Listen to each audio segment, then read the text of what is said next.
مدینہ میں ایک دن خبر پھیلی، قریش کا قافلہ آ رہا ہے۔ یہ خبر سنتے ہی مدینہ کی فضا بدل گئی۔ کچھ لوگ پرجوش تھے، کچھ کے چہروں پر خوف طاری تھا۔ علی مسجد میں بیٹھا تھا۔ جب اعلان ہوا کہ مسلمان قافلے کو روکنے کے لیے نکلیں گے، زید نے اس کے کندھے پر ہاتھ رکھا اور کہا، بھائی، اب امتحان کی گھڑی ہے۔ ہم نے اللہ کے دین کے لیے ہجرت کی تھی، آج اس کی راہ میں لڑنے کا وقت ہے۔ علی نے آسمان کی طرف دیکھا، سورج ڈوب رہا تھا۔ اس نے دل ہی دل میں دعا کی، یا اللہ، ہم کمزور ہیں، ہمیں اپنی مدد عطا فرما۔ قافلہ روانہ ہوا۔ راستے میں کھجور کے درخت کم ہوتے گئے اور ریت کے ٹیلے زیادہ۔ ہوا تیز چلتی اور گرد اڑاتی۔ پیاس کے مارے لوگوں کے لب خشک ہو گئے۔ علی نے اپنی ماں کی یاد میں کہا، اگر وہ دیکھتیں کہ ان کا بیٹا اللہ کے دین کے لیے میدان میں جا رہا ہے تو ضرور فخر کرتیں۔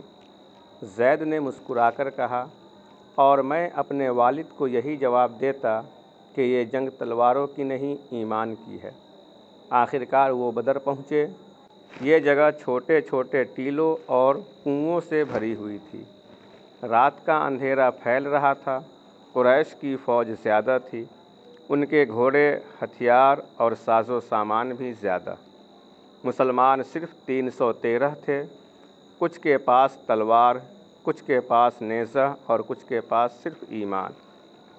رسول اللہ صلی اللہ علیہ وسلم ایک چھوٹے خیمے میں دعا کر رہے تھے، اے اللہ، اگر یہ جماعت ہلاک ہو گئی تو پھر زمین پر تیرا نام لینے والا کوئی نہ ہوگا۔ علی یہ دعا سن کر کانپ گیا۔ اس نے زید کو دیکھ کر کہا، کیا تم نے سنا ہمارے نبی صلی اللہ علیہ وسلم اللہ سے کیسے فریاد کر رہے ہیں؟ زید نے جواب دیا، ہاں، اور اس دعا سے مجھے یقین ہے کہ اللہ ہمیں تنہا نہیں چھوڑے گا۔ وہ رات عجیب تھی۔ کچھ لوگ سو گئے تاکہ صبح طاقتور ہوں، کچھ جاگتے رہے اور قرآن کی تلاوت کرتے رہے۔ علی نے وضو کیا اور ایک کنویں کے پاس جا کر دعا کی۔ اس نے آسمان پر چمکتے ستارے دیکھے اور کہا، اے اللہ، یہ ستارے بہت ہیں جیسے ہمارے دشمن، لیکن اگر تیرا نور ہمارے ساتھ ہو تو ایک ایک دشمن موم بتی کی طرح بجھ جائے گا۔ زید نے اس کے قریب آ کر کہا، علی، کل شاید ہم شہید ہوں، لیکن خوشی یہ ہے کہ ہم اللہ کے دین کے لیے قربان ہوں گے۔ علی کے دل میں ایک عجیب سکون اترا۔ اس نے پہلی بار موت کو ڈر نہیں بلکہ انعام سمجھا۔ صبح کی اذان کے بعد صف بستہ کھڑے ہو گئے۔ قریش کی فوج غرور کے نشے میں تھی، لیکن اس لمحے علی نے کچھ دیکھا۔ ریت کے طوفان کے بیچ سفید لباس والے مجاہد گھوڑوں پر سوار نمودار ہوئے۔ اس نے حیرت سے کہا، زید، یہ کون ہیں؟ زید نے جواب دیا، یہ فرشتے ہیں علی، اللہ نے ہماری مدد کے لیے بھیجے ہیں۔ دل میں بجلی سی دوڑ گئی۔ مسلمان نعرہ تکبیر بلند کرتے ہوئے آگے بڑھے۔ علی کی تلوار پر پہلی بار خون کے قطرے لگے، اس کے ہاتھ کانپ گئے، لیکن پھر اسے نبی صلی اللہ علیہ وسلم کی دعا یاد آئی اور وہ مضبوطی سے کھڑا ہو گیا۔ زید بھی اس کے ساتھ لڑ رہا تھا۔ دشمن کی فوج پیچھے ہٹنے لگی۔ وہ قوی تھے مگر ان کے دل کمزور ہو گئے۔ مسلمانوں کی تکبیر آسمان میں گونج رہی تھی، اللہ اکبر، اللہ اکبر۔ جنگ ختم ہوئی تو علی تھکا ہارا، پسینے میں شرابور، خیمے کے قریب بیٹھ گیا۔ اس کی آنکھوں کے سامنے وہ منظر تھا جب قریش کے بڑے بڑے سردار زمین پر گرے ہوئے تھے۔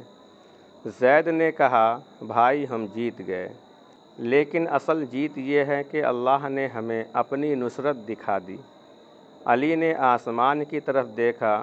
سورج ڈوب رہا تھا مگر اس کا دل ایمان کے نور سے روشن تھا۔ یوں بدر کی رات اور دن علی کی زندگی کا سب سے بڑا موڑ ثابت ہوا۔ اب وہ صرف مدینہ کا ایک تاجر نہیں تھا بلکہ ایمان کے سپاہیوں میں شامل ہو گیا تھا۔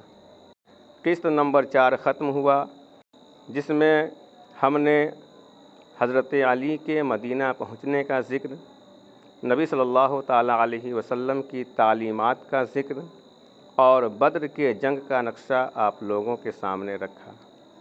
انشاءاللہ تبارک و تعالیٰ آئندہ قسط نمبر 5 پیش کیا جائے گا۔